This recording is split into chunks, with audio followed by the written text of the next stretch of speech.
Coming up on Tech News Today, what Apple's iWatch trademark registration means. Not exactly what you think we might think it means. Also, the first Firefox OS phone arrives, and HP wants back in the smartphone biz, or do they? All that and more coming up. Netcasts you love. From people you trust. This is Twit. Bandwidth for Tech News Today is provided by CacheFly at CacheFly.com.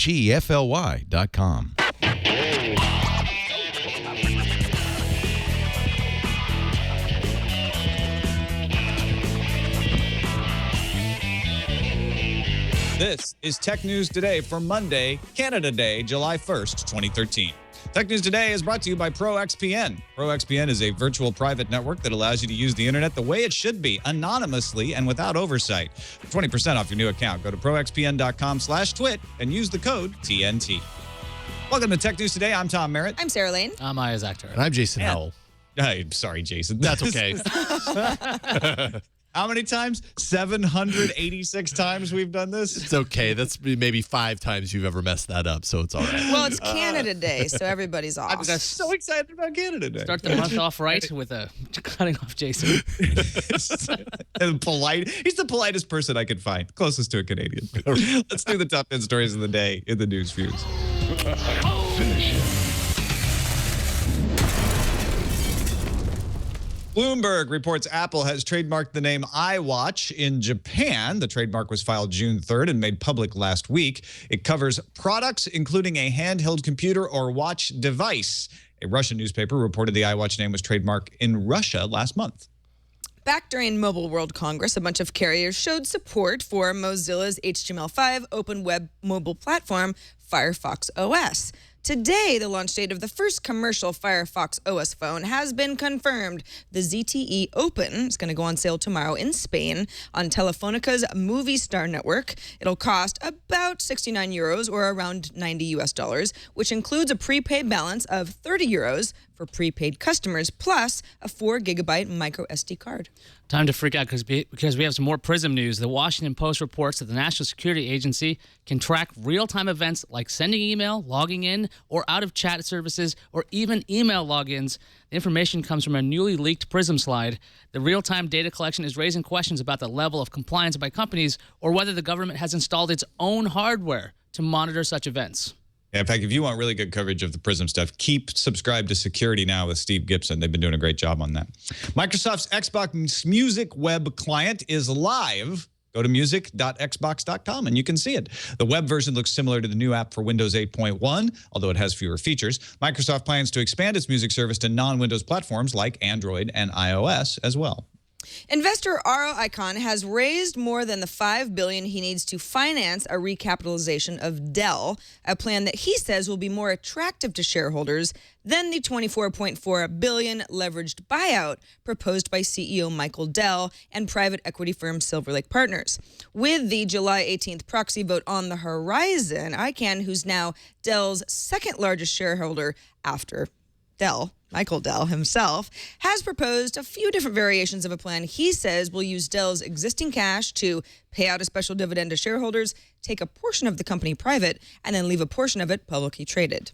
Kara Swisher from All Things D reports Don Matrick, president of Microsoft's interactive entertainment business and the guy who took all of the Xbox One credit and blame, is leaving Microsoft. Swisher's sources claim Matrick will leave to take a job at Zynga, possibly as CEO. You know, if you don't have the internet, then you shouldn't use Zynga. Speaking of ICANN, a different one. This one's ICANN, the organization that oversees domain registration. They have approved new rules for domain registrars. When the new rules take effect at a later date, users will need to verify their email address or their phone number, one or the other, within 15 days of applying for a new domain. When registrars sign the new agreement later this year, they will also commit to keeping information about registrants for 2 years after a domain registration is canceled, as well as logging the IP address from which the registration request was made for 180 days. Remember when HP spent $1.2 billion on Palm and then kind of dismantled that whole OS and the hardware before it ever really got started? Well, the company may be ready to get back into it. CEO Meg Whitman has said that we have to ultimately offer a smartphone, and reports are pointing to Android-based hardware as well. An HP executive from the company's Asia-Pacific division told the Indian Express that it was still in the works and that HP has to be in the game, but didn't give a timetable for any future products. Get your head in the game, HP. The U.S. Second Circuit of Appeals overturned a lower court decision to grant class action status to the Authors Guild in their lawsuit against Google over the scanning of books. That's a big win for Google. The court also told Judge Denny Chin to rule on whether Google's book scanning is fair use or not. Intel CEO Brian Krzanich says the company will speed up the introduction of its chips for tablets, phones, and wearable computers. Krzanich and Intel President Renee James both said that wearable devices will become a key battleground for mobile companies. On the Intel television service front, Krzanich proved he isn't crazy by saying Intel is being cautious and careful in the content industry. All right, before we get into the discussion and introduce our guest, I want to thank our sponsor for today's show, ProXPN. More than ever, your online freedom and privacy are under threat. Governments and ISPs want to control what you can and cannot see while keeping a record of everything you do. I mean, we saw it in the news feeds today. There's a story every day about this. Plus, free Wi-Fi at the coffee house, you want to really avoid that. If you're at a hotel, you're at an airport, you're at a coffee shop, if you need to use that Wi-Fi, you're putting yourself at risk because passwords and sensitive data can be intercepted more easily than you might think. That's why you want to use virtual private network. That's why I subscribed to a VPN. In fact, I use a couple of different ones because I want to make sure that I always have access to the internet over that public Wi-Fi, but I want it to be secure. I want it to be unseen. That's why I use ProXPN. ProXPN is a global VPN that works with almost any internet connection, creates a secure encrypted tunnel through which all of your online data passes back and forth. Any online application works with ProXPN, including your web browser, your email, your file sharing, your instant messaging programs. ProXPN keeps everything you do online hidden from prying eyes, disguising your physical location and giving you unfettered access to any website or online service, no matter where you live or travel to. They have a nice selection of different servers to make sure you're like, okay, this one seems to be working better. You can switch to that. 512-bit encryption tunnel protects yourself against ISP 6 strikes rule, bypasses internet filtering, bypasses geographical restrictions for internet content and online video with worldwide servers in the US, UK, Asia, and more. Windows and Mac. World-class customer support, and the thing that convinced me, Steve Gibson gave it a great review on security now. So you know what? You got to protect yourself if you're out and about. Do this now. Go to proxpn.com/twit for more information and to sign up. ProXPN premium accounts are normally $10 a month, $9.95. Not bad. $74.95 for an entire year, but we've got a special offer. You don't even have to pay that much. Use the code TNT and receive 20% off for the lifetime of your account. That's less than $5 a month on the yearly plan. And if you're not satisfied, you can cancel within 7 days for a full refund. So why not? Try it out. proxpn.com/twit. Sign up with the code TNT. We thank ProXPN for their support of Tech News Today. Joining us now to discuss the stories in the news, we're very happy to have back on the show Willie Dills Gregory, co-host of the Instance podcast and community manager at Podomatic.com. How's it going, Dills? Hey, it's going great. I'm glad to be back on the show. I'm a return guest. Yeah, you're regular now, man. You're just, That's in right. the rotation. Good to see you. And I'll be seeing you this weekend, right? At Nerdtacular. Oh, that's right. Yeah, Nerdtacular. I'm really excited for this year. 2-day event, and there's going to be a lot more going on. I'm going to be running a pool tournament as well. So, Tom, I don't know if you play a little, but you should come out. I play a little badly, but you found the place for it? You got it going? Well, there's a little spot. Like they're not reserving it for us, but I'm just going to go over there and take it over, and we're just going to do our thing. Yeah, that's the way to do it anyway. Nerds just take stuff over. That's how we do it. We rule the earth now. Let's start off with our discussion story about that iWatch trademark in Japan. Sarah, you've been looking into this. Yeah, Apple is seeking protection for the name iWatch, which is categorized as being for products including a handheld computer or a watch device. This is according to a filing filed on June 3rd with the Japan Patent Office, which was made public last week and written up by Bloomberg this morning. Now, Bloomberg has been pretty sort of all in on this iWatch rumor. Back in February, a few months ago, sources told Bloomberg, and Bloomberg published that Apple had a real team of about 100 product designers that were working on the iWatch or some sort of wristwatch-like device.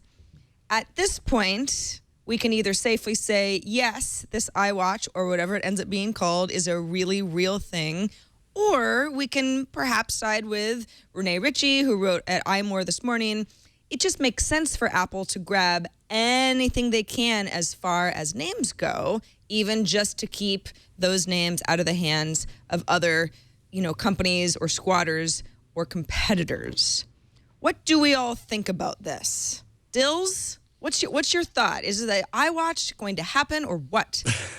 It makes me think of when I was a kid and kids had the calculator watches and stuff, and I don't know if I would like a computer on my wrist. I don't know if I can get behind that. To me, a watch is just kind of a fashion accessory at this point. And but I get it. I mean, just anything with any word, if you put I in front of it, Apple should just buy the rights to that. So that's a smart thing for them to do, I think. But I will not be buying the iWatch, I don't think. Didn't Eddie Q say like kids these days don't want to wear something on their wrist? They don't see the point of it. So it's not like Apple has been touting watches. I know we've got the rumors out there, but I agree with Renee. Like they're not going to go out and they're not going to patent things like iTrash can, although maybe they should for the Mac Pro. But they should. But nobody's making the iTrash can either. But iWatch seems a logical thing for them to trademark. I think it obviously means that they're thinking about it, but it doesn't mean they've got one like ready to roll out. But the concept of putting things in your ears to listen to music all day, that seems like a strange behavior too, but everyone does it at this point. Like, these little earbuds or those massive cans that people walk around with. So this idea that kids don't want to wear a watch, that's something Apple will probably turn around and go, oh, yes, this is why you all want to wear this. These devices, when they first started, had to be their own self-contained computers, and that's what made them really lousy. The fact that it looks like Google's working on one that pairs with a phone, as long as it's an accessory to another device, it doesn't have to be as powerful. It can have a longer battery life.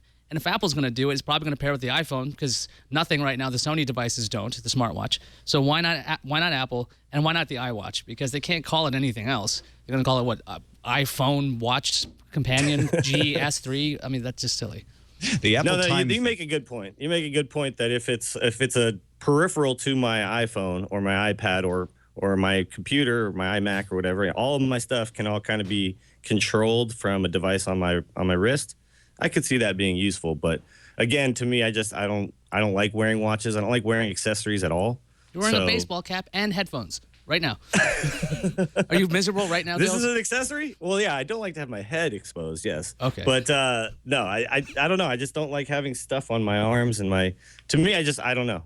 The Google Glass thing as well. I don't want to have glasses on my face if I don't need them. So maybe I'm just not the right guy to talk to because I think there's a lot of people who still wear watches, right? How many of you guys are wearing a watch right now? I can't find my one. I'm not, but I'm not None? necessarily not going to wear a cool electronic watch of some kind. Not even necessarily Apple's, but the best one. If it's cool enough, I might want to wear it. I think this is sort of, you could sort of liken it to iRadio. We were all calling it iRadio long before it ever got actually announced as iTunes Radio, and maybe Apple knows enough people are already throwing around the term iWatch that even if that's not actually what's happening, it's still worth it for Apple to control that title. Yeah, I think IAS has probably got the same mindset Apple has right now, which is a watch is a good thing to investigate. We're going to work on one. We're going to try to make it cool enough, but they're not there yet. They're not ready to ship it. So they're at like, let's make sure we've got a name ready in case this works out. But I actually believe Apple's working on it. I just don't know if they'll ever crack it and make something that's worth coming forward with and saying, this is what's going to convince people like Dills and Sarah and myself to wear a cool thing on the wrist. I mean, Curtis B has the alternative name in the chat room, the iTime. I like iTime better than iWatch. Yeah, that's better. You know what time it is? iTime. It's also time to talk about Firefox OS. That's kind of like me time, but iTime. So. Yeah. iTime, for those who don't really like proper pronouns. Firefox OS smartphone has arrived on Telefonica. You'll be able to buy it in Spain tomorrow. We heard about it in the news views. 69 euros. That's around 90 bucks US. They intend to expand to other markets as well. They actually specifically mentioned Colombia and Venezuela. More handsets coming from Telefonica later this year that'll run Firefox OS. They're also, Telefonica, just so you know, in joint marketing with Microsoft to promote Windows Phone. So this is a carrier that really wants to have a wide variety of options. They don't want to get stuck relying on just Android or just Apple. That goes along with that Cantor Group numbers that came out today, pegging Android at 70% of the market in the 5 biggest European markets. You got more flexibility with Firefox. It's called the Open because Firefox OS is open without restriction. You can modify it. Android is open source at the base, but there are restrictions on what you can do if you want to work with Google on it and call it Android. There's also other carriers coming. Alcatel One Touch Fire is coming out. Deutsche Telekom and Telenor carriers also say they're going to launch phones by the end of the year. Dills, this is a smartphone for the medium market, for developing countries. Yeah. But do you think that's a threat to Android? Because Android kind of has that market right now. Yeah, they do. But to me, this is like, a techie type phone for techie type people. And I don't think it's really going to threaten anybody else necessarily. I mean, if the main selling point is that I can do whatever I want with it, I can mod this thing up, I can get in there and I can mess with the works, then yeah, there's people who are really going to want to do that.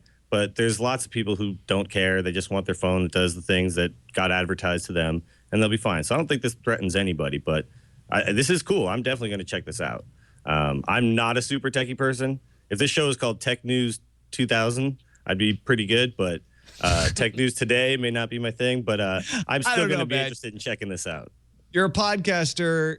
You're streaming on a podcast over Skype. I think you're pretty techie compared to the average person. All right. Compared to my grandma, I'm very techie. But yeah, this phone does interest me. I just don't think any of the other phone companies necessarily have anything to worry about, at least yet. And also, HTML5 is still a little bit funky. There's some things going on with HTML5 that kind of worry me a little bit about what this may or may not be able to do. So we'll see. I want to get my hands on one, though. I can see the carriers getting behind this, with Telefonica being one of the major ones. And like Tom mentioned, that Microsoft and Telefonica are partnering up because Telefonica doesn't like the Android iOS duopoly. That's what they called it. So I can see the carriers going, yeah, this will be great, but I don't know if people are going to pick up this device. There's nothing really snazzy about them or amazing that you go, oh, I'm going to pick this over an Android phone. They seem like they might be the replacements for the feature phones because they have these little screens. They're made by these somewhat known, well, ZTEs, they make tons of things, but they're not exactly a huge brand name. If it was an HTC Firefox OS phone, I think people might pay attention to it, or Samsung actually. But I don't see customers going, yeah, I'm going to go Firefox. It's open, and I'll go with the one that has apps. Yeah, I think Dills and I are both right. Dills, you're right that nobody's who's in the market for an iPhone or a Samsung Galaxy is going to pick the Firefox OS. But I don't think Firefox OS cares at this point. I think Ayaz has it right. This means the feature phone, and I think that was in the press release today from Telefonica, the feature phone is dead, right? Nobody needs to have a feature phone anymore because if you can get a smartphone for 69 euros, that's pretty darn cheap. And that's without a subsidy, right? And that actually includes 30 euro balance on it. So you're really only paying 39 euros for the phone. That's what this is about. This is the battle for the feature phone market that is becoming that mid-range or smartphone market. And I think it's really interesting that Firefox OS is grabbing attention as a brand new operating system where BlackBerry, which has this huge heritage, just can't seem to make headway. I mean, their earnings, as we talked about last week, were horrible. Yeah, so BlackBerry's kind of got like a little bit of a stigma attached to it at this point too. It's kind of like the douchebag phone. You know, it's like it's a punchline and jokes about, you know, guys wearing Bluetooth earpieces and stuff like that and rocking their BlackBerries. So, yeah, it's almost anachronistic. Yeah, exactly. That's actually, I mean, I used to have a BlackBerry when I worked in sales, obviously, and I really like the BlackBerry. But you know, you're right. I mean, this is kind of like a midway point between those two things, between having a phone that I don't need to be like my stepdad has one of those old guy phones with the big buttons, right? Oh yeah. And these are the phones for people who don't care about the smartphone at all, right? They just want a phone that calls their grandkids or whatever it might be. But this phone is kind of like, you're right, it's like kind of the step in between those two things. So maybe that's what HP should do. They want to get back into the smartphone race. They want to make the phones, but they want to run Android. They had WebOS. It was perfectly fine. Ayaz, what's up with that? Well, the rumors were Android is their OS because they obviously open-sourced WebOS. But Yam Soo-yin, HP Senior Director for Consumer PC and Media Tablets for Asia, long title there, told the Press Trust of India that HP must be in the smartphone game. but would not give a launch date. There's a statement from a representative at HP saying, in the short to medium term, we will remain focused on high-powered computing devices such as workstations to mobile productivity tools such as tablets. In the long term, we will look at the right approaches to enter the smartphone market as well. And Yin said, when HP has a smartphone, it will give a differentiated experience. And HP has obviously talked about smartphones before. Meg Whitman talking in September saying we're going to have a phone at some point. HP's last phone was in August 2011. That's like a million years ago internet time. Dills, let's design the most amazing phone for HP ever. What would it take for a phone to be in this current market and go, HP's got the best? I honestly don't know why everybody has to make a smartphone. I don't know why, and I can't even for the life of me figure out what exactly HP is going to do that's going to wow everybody over what everyone else has already. I mean, to me, it just kind of seems like the lines are drawn, and your Android, your iOS. Now there's the niche markets who are maybe doing the Windows phone and maybe this new Firefox thing, but I don't see why everybody needs a smartphone. Well, HP claims that the reason why they're looking at smartphones long-term is because that, to a lot of people, it's the first computing device they'll have. It might be their only computing device. Sure. It's not the days of a PC first, laptop second, and then you get a phone. It's, oh, your phone is your PC. So do you think that HP, that's their trajectory, but what can they do to make a phone stand out? I have no idea, honestly. I mean, to me, like at this point, dip it in gold, sure, why not? I don't know. I can't even think of what the next thing would be that's going to make this phone so much different, so much more required than the phones that are already out there. And every time they make changes to the existing model, it's small changes. So unless you're going to come in and revolutionize the whole thing, I don't know if it's gonna stick. Not for me anyway. Well, I'll tell you why HP wants to make a phone is because they see the declining market for desktop PCs, and they see the market in smartphones. But I think it might be smarter for them, because you're right, Dills, it's really hard to compete in that space right now. It might be smarter for them to leapfrog into, I don't know, wristwatches or wearable, wearable computing or something like that. And maybe they are.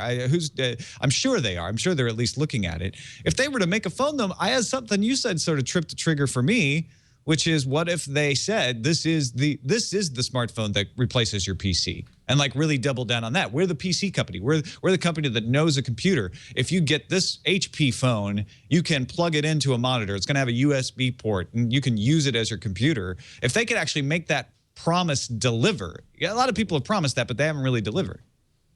Yeah, absolutely. I mean, you need to really have full access to all of your files. I mean, but that again, there's so much complexity to doing something like that. The device you're actually talking about you need some sort of a base that maybe has extra memory, or else you're talking about a pretty large device that you're going to be putting in your pocket. I mean, it's just, that's, I think, still a ways away. The device where you can just plug it in. This is my computer. This is the only device I have.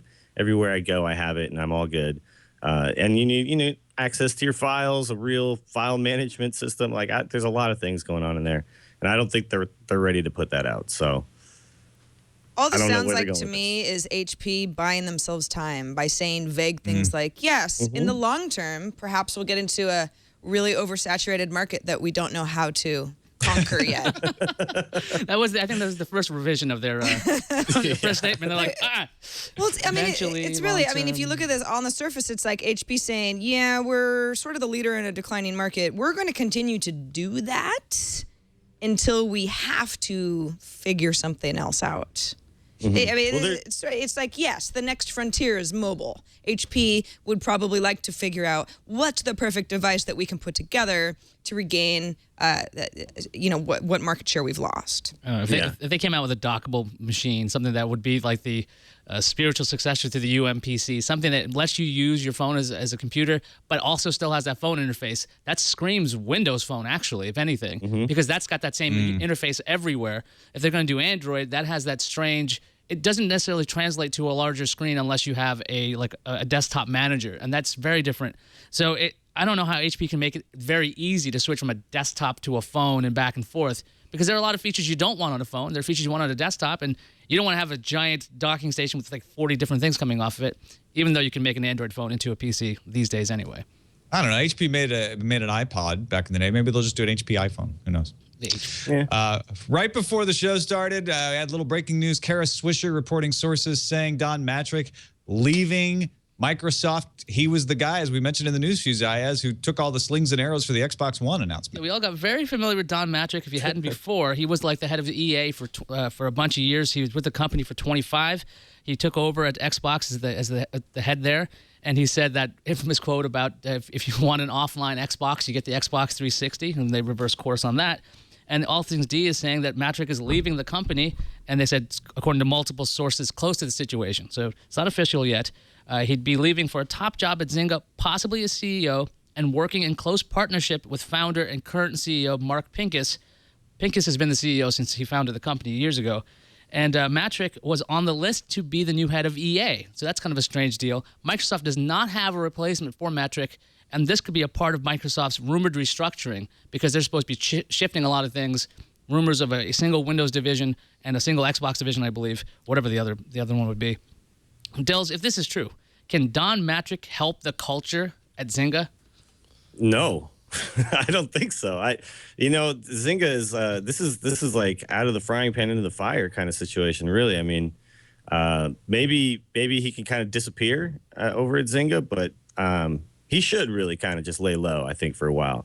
And after the kind of debacle that has been just the marketing of the Xbox One and their communication with the community that may or may not buy that product, he should not be in the limelight. And I don't know. I mean, didn't they just lay off like 20% of their entire company? To afford Don Matrick. That must be what it is. Yeah, okay, sure. So he's soaking up all that 20% of those salary. Okay, sure. That another jerk move, I guess. I don't know.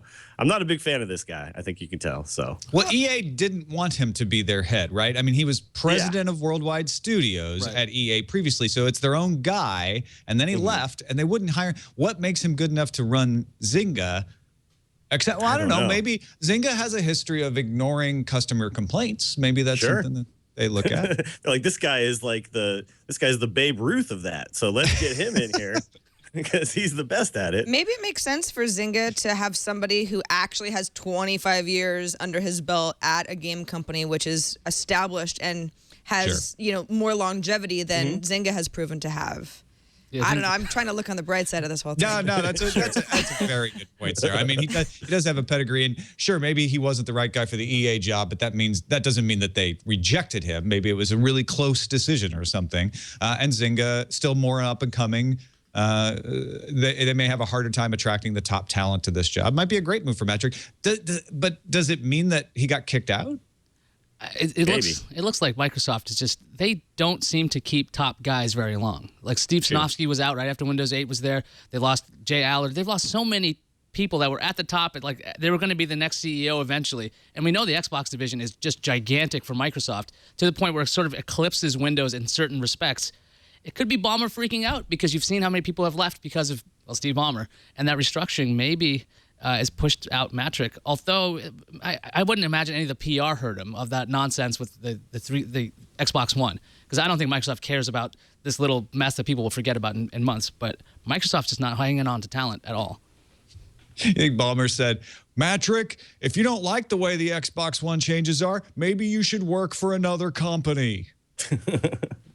And I'm not going to forget about this guy. I'm sorry, I'm just not. Maybe most of the people will, but. That was just like shrugging off your users, you know what I mean? To say, well, yeah, we have the offline version of this. It's the last thing we put out. I mean, that was such a jerk thing to say, and I'm not going to forget it. So maybe everyone else will. Yeah. We should reemphasize this is a rumor. It's Kara Swisher, All Things D, have a pretty good track record with this sort of thing, but we'll keep an eye and let you know when it's official. Meanwhile, Yahoo killing things is official. Marissa Mayer taking a little page out of the Larry Page manual, Sarah. Yeah, on Friday, actually. It was Friday afternoon after the markets closed. Yahoo Executive Vice President of Platforms, Jay Rossiter, announced on Yahoo's Tumblr blog that it would be sunsetting 12 of its services over the coming months. Some were sort of effective immediately. Some are on the near horizon. For example, Yahoo's Access browser is now dead. That was sort of the alternative browser that was not very old. It was about a year old. Nobody really used it, though, even though people thought it was kind of interesting. Alta Vista search engine is officially gone. Oh, can we just pour a little out for Alta Vista? Do we want to pour a little out for the AV? Yeah, All I think so. No. Yeah, you got. I mean, a couple decades of good, clean fun, right? It was just time. It was my search engine. It was my previous search engine. I switched from Alta Vista to Google Then you killed it, Tom. It must have been. in 2000. If you'd only I switched think we back, can Tom. pretty much pinpoint its death to you. Foxy Tunes. Did you guys all use the Foxy Tunes plugin Plugin at for one Firefox? point? Yeah, I used to use that, yeah. I had no 5 idea years that was a ago. Yahoo property, but it is, and it's dead. Citizen Sports. Of course, Yahoo Sports is alive and well. It's a strong property of theirs. Citizen Sports specifically, not for them anymore. Yahoo RSS alerts. It's kind of interesting, and which is timed very well, of course, because this is the day that Google Reader dies as well. Yahoo says, you'd like to follow news. Perhaps you'd like to move over to our branding initiative, which is not RSS alerts at all. Although Yahoo did say, kind of bundled in with some of this news that could be taken as, I guess, negative. We have a bunch of services that don't work anymore. They announced that they provided an update to Yahoo Mail, which integrates Flickr with Yahoo Mail a little bit more closely. As to Yahoo Mail users, you could share more Flickr-hosted photos via mail. So that all makes sense. I mean, obviously, Flickr isn't going anywhere. Some of the stuff, if you read the entire list, I mean, some of it I'd never heard of. Yahoo Web Player is not anything I'm too familiar with. Yahoo Neighbors beta, Yahoo Downloads beta, Yahoo Stars India. A lot of these probably it makes perfect sense. What? Not Yahoo Stars India. Exactly. Just I know. when I found out it existed. Exactly. I don't know. I mean, Dills, do you think that Myers is trimming in all the right places? Do any of these seem like, gosh, it makes Yahoo look like it can't innovate, or is this just par for the course? I think it's the right time to be getting rid of things that are not getting the traction that maybe they thought at one point they would get. And I think this is a good move for any company, really, is realize that your resources are being allocated to things that just aren't working. And if it's not working, just trim the fat. And none of these things, other than Alta Vista going away and making me feel old, none of these things I'm going to miss. I mean, there's not one of these things that I'm looking at going, I can't live without that. If Flickr went away, that would be a big problem. But that's clearly not going away. So all this stuff seems fine. My internet life is not going to be any less happy because of these things going away. But they got rid of Yahoo Internet Life magazine 8 years ago. Oh, man. You're right. You're right, Tom. I'm now very sad. Thank you for reminding me of that.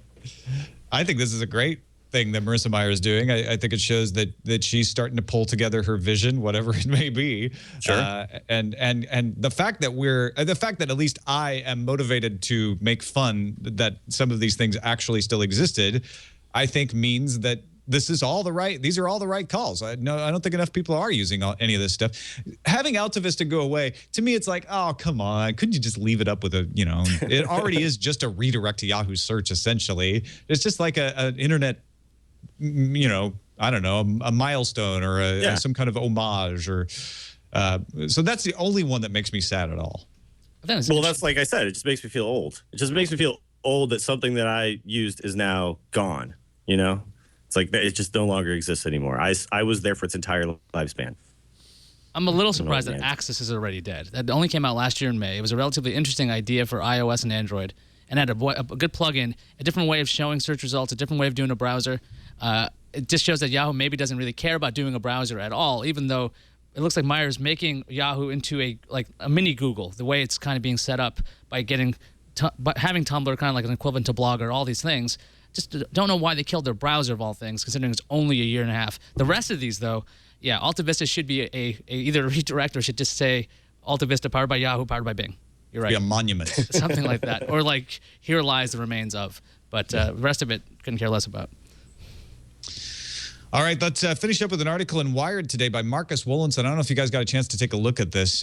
He's talking about a study from a company called Custora that looked at online marketing efforts and the effectiveness of them and found that online retailers acquire customers at 4 times the rate using email than using social networks. They acquire customers, 7% of their customers through email. Remember, all the stories we hear about, oh, social networking is the wave. That's how people communicate. Email is dead. Email is just legacy, et cetera, et cetera. Facebook barely registers a percentage on the Costora survey, and Twitter, not at all. And it's not that people aren't using Facebook and Twitter. It's that when companies market on Twitter or Facebook, they don't get anybody actually investigating, buying, and consuming their products. The number one way to get people to do stuff is organic search. Number one. Number two is email, sending them emails. And usually there's a self-selection bias, right? You've signed up for the email, so you're more likely to like this company's stuff. Number three is cost per click ads. That's what makes Google so rich. The fact that people click on those cost per click ads. So here we're looking at the acquisition numbers. Willinson points out Google has been doing search ads for 10 years. Email has been around for a lot more, and people have been trying various approaches to that for a lot longer. Is it just that social networks are still young compared to these other methods, and people haven't quite figured out the best way to market on them? Or is it fundamentally different? Is Twitter and Facebook something where you talk to other people directly? You don't want to be marketed to. You don't want to get like a catalog or click and shop from Facebook and Twitter. Dills, if you had to make a stab, what do you think? I think it's a combination of those things. I do a lot of work with the social networking and stuff at Podomatic, and we definitely noticed that email blasts are very effective in comparison to. I mean, I use our social networks rather than a way to sell products to our customers. I use them as a way to just communicate with our customers, make them feel like they're like they have a line to the company. Selling stuff through Facebook and Twitter really hasn't proven to work in my experience. So none of this is really news to me. We send out email blasts whenever we put out new products and things like that. And those, we know the open rates of those, and they're definitely higher than the number of people who are clicking through and getting stuff through our Facebook and Twitter communications. So, I mean, I think it's a combination. I think it's not just that email is older. More people have email still. Even though someone who uses all of these social networks may think that sounds weird, still more people have just email and nothing else. And yeah, people use Facebook in a different way. Email is something where if I go in, I see a company that I like, that I know sells good stuff, they emailed me something, I'm more likely to click on that and actually make a purchase than I am to go on Facebook and even pay attention to the ads that get run on the right side of my feed. So yeah, I think it's just a combination of all those things. Yeah, there's still something about email, and I think this is part of the reason that people complain about email so much, is that you get an email and it's still in many cases considered an action item. It's like, okay, I've got some, what do I do now? Oh, I'm supposed to do something here. I've got to respond. I want to read it before I delete. I want to make sure that I understand what's going on here before I move forward. And so in that way, email is still a reliable way to get attention if you're marketing. On social networks, I do not want to see stuff pinned at the top of any of my streams as far as ads go, but I think that that's inevitable because, yeah, as you said, Tom, social networks are young. There's got to be some monetization. We don't have a really, really clear idea of how that will work well, but companies certainly will try. Yeah, there's like a mindset you go into when you go into your email inbox. You're like, okay, what do I got to do with this one? What is this one? What's this one? You're really paying attention to every single word you're seeing. Then you're like, oh, yes, that is a very good deal for bedsheets. Okay, good. That's what ends up happening. Versus when you're on Facebook, you're like, okay, crap, good, crap, good. You scan it differently. Yeah. And like Sarah, you're saying, this action element that you have to get to that inbox zero, or you want to make sure that nothing slips through. You want to make sure that you're taking care of all your commitments. And you're more likely to read the real ad. I know with Gmail, I've learned to completely block out in my mind the ad that's on the top. Mm-hmm. But anything I signed up for with any deal site, when I go to my deals folder, I will look at them, or I will see if they somehow get through my filters. I will look at them because you just have the mindset of, ooh, what is this? Oh, that's important. That's not important. Yeah, I have to say, that's a number associated. Yeah, that's a really good way of putting it. Is when I see an action item in Twitter, I get annoyed. Like, and don't take this the wrong way, but like when people say like, send me feedback for the show that's like actionable. Like, here's a link to put in for the next show. I'm almost like, can you just email that to me? Because I have to remember to bookmark it and pull it out and all of that sort of thing. So I think that is a key difference there. But Dills, you made a great point. It's still good for building the relationship with an audience. No, you know? absolutely. I mean, that's what we use it for. And no, you make a great point too. The way Twitter handles things like direct messaging and stuff is just not good. If I open it on a web browser and then I open it on my phone, a red message still takes an action to make the little thing go away, the alert. And just email handles all this stuff very well because it's just, this is the way to do it. And, you're right. There's a dwindling number to my email inbox. I have folders where specific things go. Like you said, you have a deals folder, so I have like the instance folder. So I'll go in there and I'll look through emails to the instance and things like that. There's a number that dwindles down, as I actually take care of these things. When I go to look at my Facebook or my Twitter timelines, I may get through 10 things. I may scroll down maybe 10 things deep, but I'm really just checking in every now and then. That's really how I use it. I think a lot of people use it in that way as well. So if you sent that thing, if you put that ad out, and somebody didn't scroll down to it, it's lost forever, So, but an email, everybody has to either say, okay, yes, I'm opening it, or I'm trashing it. And while they do that, they at least see it. So at least whether they actually take an action or not, they've at least seen the name of your company, the name of your product, whatever it might be. So still much more effective and we still get, you still get mail in your mailbox too, right? Like actual physical mail, snail mail. Sometimes, yeah. So, I mean, obviously this stuff still works or else we wouldn't be getting it anymore. All right, let's fire up the randomizer. Rich Lee, who describes himself as a transhumanist, has done some body modification that includes implanting magnets in his ears and then wearing a coil necklace that allows him to hear as if he always has headphones on. So he's hooked it up to his smartphone, and he's like, obviously listening to music is going to be nice, but I want to do some other creative things. I could see myself with GPS on my smartphone to navigate city streets. I plan to hook it up to a directional mic so I can hear conversations across a room. Having a mic hooked up to it and routed through my phone would be handy. You could use it as a voice stress analysis. Pre-screened business clients. He'd like to have a Geiger counter on it. He's losing his vision, so he'd like to be able to use it for echolocation. I mean, obviously, this guy is, cutting edge body mod sort of person.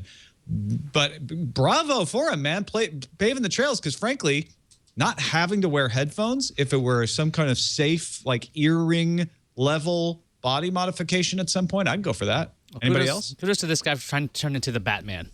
This is incredible. I watched the whole 10-minute video of how to put it together, looking at how to make a coil necklace and then the schematics to make the amplifier to make this all work. The fact that it even shows people how to do that is even, I think, crazier. It's not just like, oh, yeah, I got this cool thing. It's here, you can make it yourself. That's the Instructables version that's not involved in the implants, and he used that. Right. He followed that Instructables video and then put the magnets actually in his ears, which means he's got to be careful that he's not around any magnets. Like really like industrial. MRIs or metal detectors going off constantly. So what's actually vibrating that's making the sound he's hearing? I'm a little confused as how this physically works. Really? The coil the coil is the thing that actually has the charge that's causing the magnets to move. Okay. Wow. That's crazy. This guy's my hero. If people stretch their ears and do all kinds of crazy stuff, so there's definitely this could work. Wait a second. You don't want to wear Google Glass? You want to implant magnets in your head? No, I don't. I will not stretch my ears. Okay. People do. People will do this. I will not. I'm still going to wear these headphones. We call it eye ear. Magnets. How do they work? Magnets. All right, let's check in on the calendar. Well, Google Reader officially is shutting down today. You have lots of other options, so I hope no one's really freaking out about this. You got Dig Reader, you got AOL Reader, you got Feedly, to name a few. It's a sad show. I know, right? That said, Yes. goodbye, Google Reader. All right, I'm not gonna have anything left after I'm done pouring things out. But yeah, if you are listening live or before midnight on July 1st, make sure you pull out your Google Reader RSS export while you still can. I believe you have 15 more days as well to to download your to get your data, even though the Reader app it will cease to be able to pull things in, Got but it. at least what you historically had put together, I think it's another 15 days. Just do it. Just do it now. I am so impressed by how well Feedly has handled the transition. No kidding. I was Same. ready. I was steeled for it to be rocky and suck, and it hasn't. It's kind of amazing. So good on them. Let's see what's incoming. Incoming message. We got a message from David. He says, from show 785 and your piece on the rumored Google game console possibly being developed in light of other rumors about Apple TV becoming more game-focused, is there some connection to the recent iOS 7 announcement? With the upcoming support for third-party game controllers, is this a sign that an updated Apple TV operating system that will hook into a game controller and allow the device with appropriate developers support to become a real option in the developing low-end game console market? Maybe not, though. Thanks for the show. Helps in my daily commute and keeps me informed. Cheers. Third-party controller support. Apple TV. You could just do a Bluetooth. They have that Bluetooth update that made keyboards work. Why not these controllers? You gonna play games on your Apple TV, Dills? Yeah, I definitely would. I mean, I probably spend more actual game time on my iPhone and my iPad at this point than I do on my very expensive quad-core i7 gaming laptop, which is kind of sad when I think about it. But if I could take those same games, come home and just grab a controller real quick and finish off wherever I was, on the bus or whatnot, on my TV, that would be fantastic. I would totally do that. All right, that is it for this episode of Tech News Today. Willie Dills Gregory, thank you so much for joining us. Always great to have you along. TheInstance.net, where he co-hosts with Scott Johnson and Terpster about World of Warcraft, so you don't have to. And, of course, the Torture Cast, if you're a Giants fan. Podomatic stuff. Anything you want to particularly let folks know about? Well, definitely Podomatic just finally developed for the first time our iOS app. And soon to come, we will have an Android app as well. And, hopefully on more platforms as we can. So check that out. We're actually, right now we're in, I think, version 1.6 or so. But coming 2.0 and 3.0, there's going to be some things that nobody else has done yet. So really excited about that. If you listen to podcasts, check out Podomatic.com and also download the app. It's cool. Excellent. Thanks, man.